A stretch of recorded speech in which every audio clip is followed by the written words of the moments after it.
Good, happy Monday morning, March 11, 2019. I'm Riley King, and welcome to the Riley King Newscast, right here on the Riley King Network. Let's begin. First up, rest in peace, Captain. You were a hero. Thousands honor Captain Joel Burns. Let's take a listen to this video from WMUR News 9.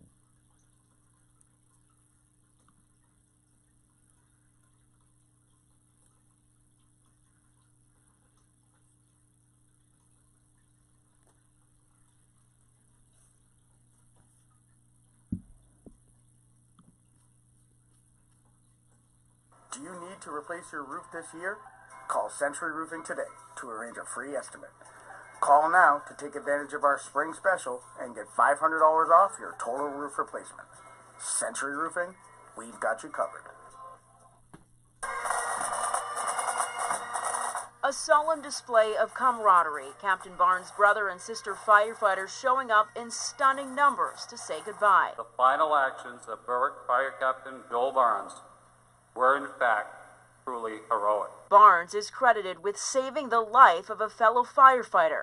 The loss significant in the Berwick, Maine community, but also for an entire force of firefighters.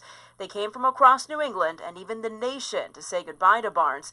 Following a private memorial service in Old Orchard Beach, a procession including a fire engine carrying Barnes' body made its way to the Cross Insurance Arena, where an estimated 2,500 people were waiting. When you leave here today, please remember that Captain Burns made the ultimate sacrifice for saving brother's life. Captain Burns is a hero. His uncle, who shares his name, spoke about the family Barnes leaves behind. He bonded with his nephew Evan very well. And as Joel's sister Kara put it, he was the best uncle ever. Captain Barnes' family was presented with the Medal of Valor and a shadow box flag. A captain from the Berwick Fire Department conducted the last alarm bell toll. And an emotional moment, the last alarm announcement. Captain Joel Barnes, Berwick Fire Department, answered his last alarm on Friday, March 1st, 2019, in the line of duty. We thank you for your dedicated service, leadership, and friendship. Rest easy. We have it from here. Sanford Dispatch clear. Barnes was laid to rest in a private burial after that ceremony. Okay, and there you go on that video and that report.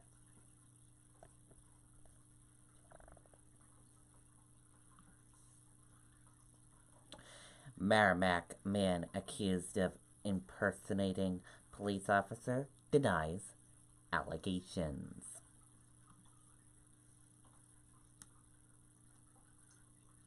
Let's take a listen to that video from WMUR News 9, Tim Calorie.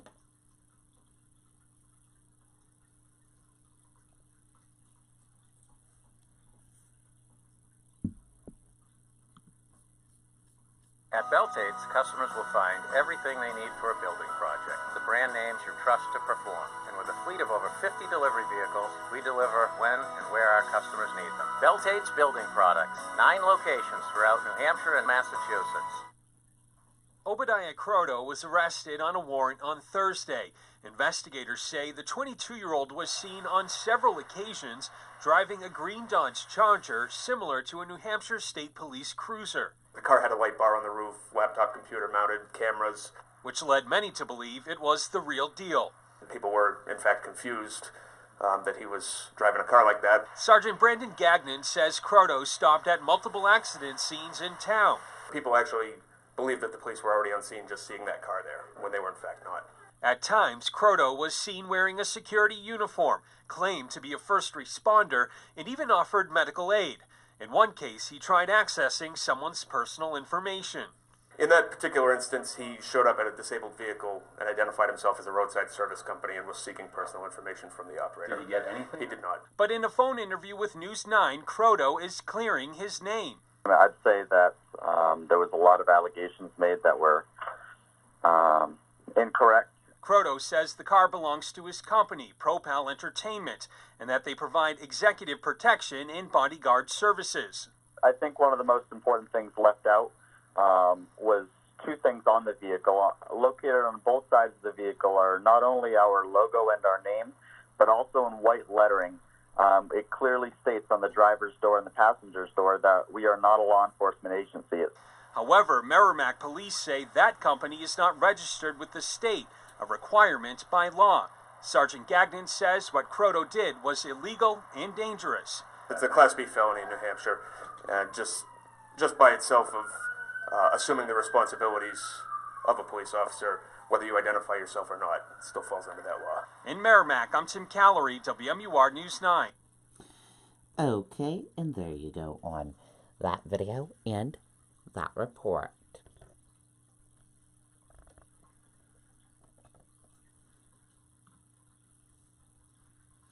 Manchester man accused of assaulting state trooper.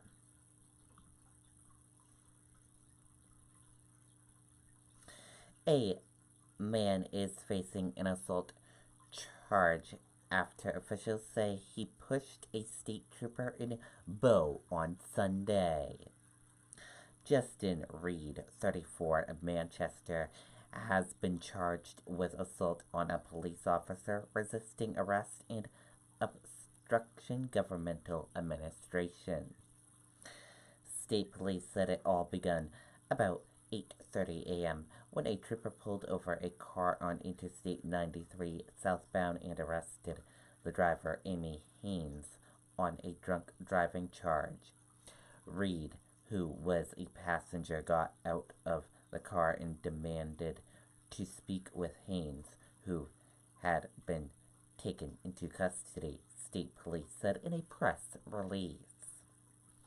When Reed was told to get back in the car, he pushed the trooper, state police said. Troopers then tried to handcuff Reed, but they said he tried to get away. He was eventually stunned with a taser. Reed is due in court on the charges later this month.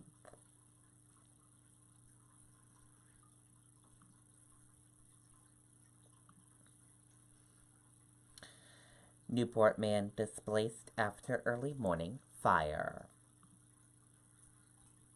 Newport man is homeless after early morning fire destroys home. A Newport man is now homeless after an early morning fire Sunday.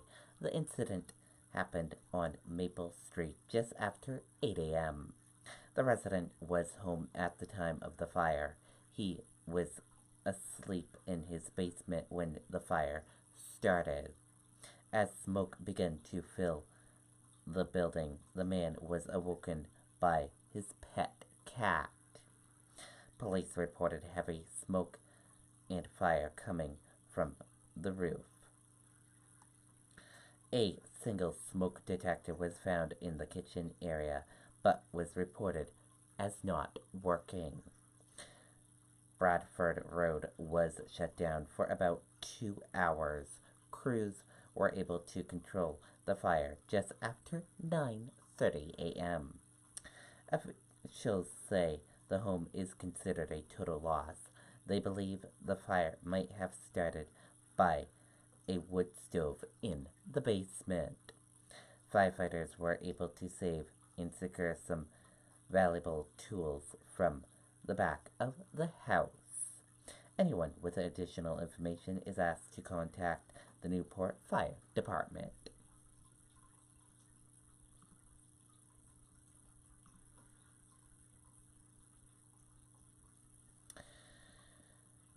Snow wintry mix leads to messy roads. Dozens of crashes reported. Take a look at this crash involving a plow truck in Goffstown.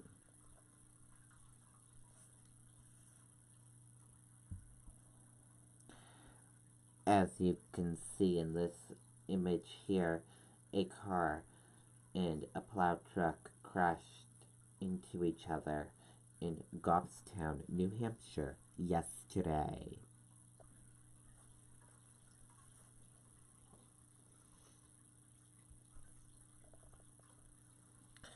Snow and wintry mix made for messy conditions on many New Hampshire roads Sunday.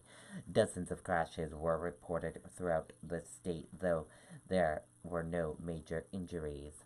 Speed limits on some highways were reduced to 45 miles per hour. In Goffstown, slick conditions are being blamed for a crash involving a car and town plow truck. The car slid into the plow truck on Henry Bridge Road about 12:30 p.m. Both occupants of the car were taken to the hospital with non-life-threatening injuries. The plow truck driver was not injured. Take a look at this photo from New Hampshire State Police that they posted on Twitter. A crash on I-93 southbound in Canterbury. And then a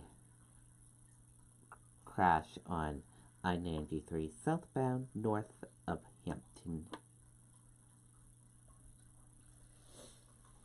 Remember, when there is messy weather like that, remember to take it easy on the roadways, everybody.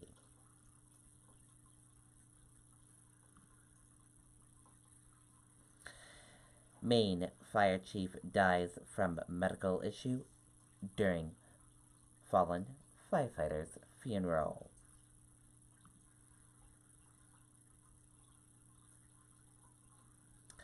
Oxford, Maine fire chief Gary Sacco died Sunday following a medical issue during the ceremony for fallen Berwick fire captain Joel Burns, officials told WMTW. Sacco had been a chief since 2017. Before that, he served with the department in New Gloucester, Maine. Thousands of firefighters attended Burns' ceremony Sunday at the Cross-Insurance Arena in Portland, Maine. Firefighters in Portland said they responded to a medical call during the procession at the Holiday Inn by the Bay. The hotel is across the street from the Cross Arena. Burns died fighting a fire in Berwick, Maine on March 1st. His death marked the first line of the duty death in Maine in decades.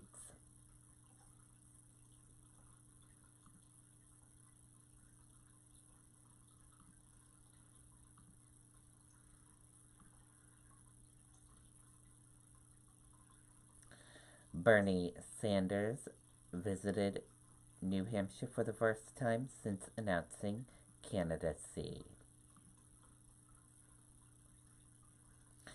Sanders holds campaigns events in Concord and Keene. Let's take a listen to this video from WMUR News 9, Mike Cherry.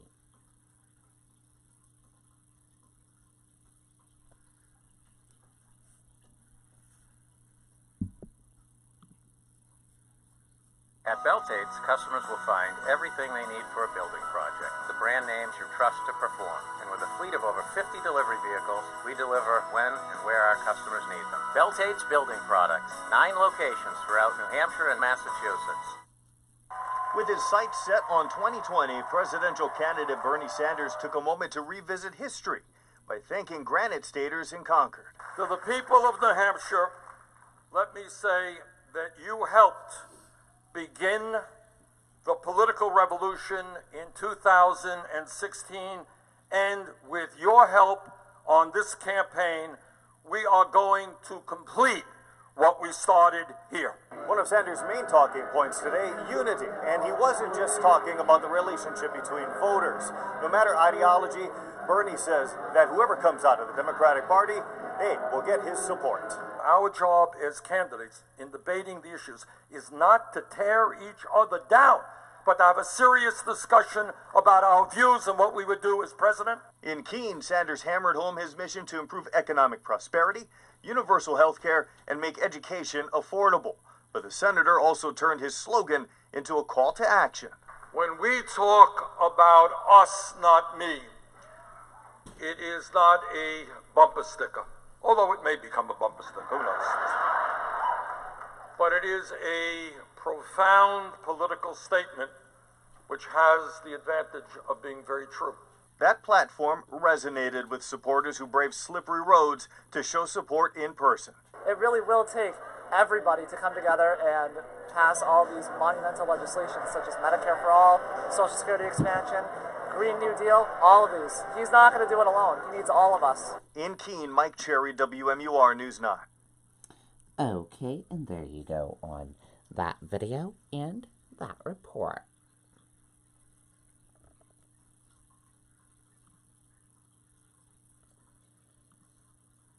Asia trades mixed amid growing concern over global growth.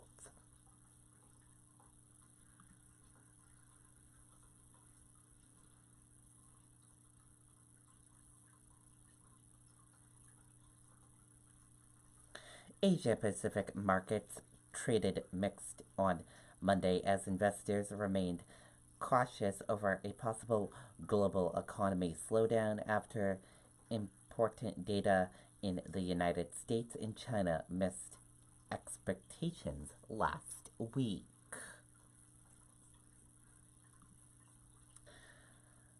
Boeing likely to face new questions after another 737 crash.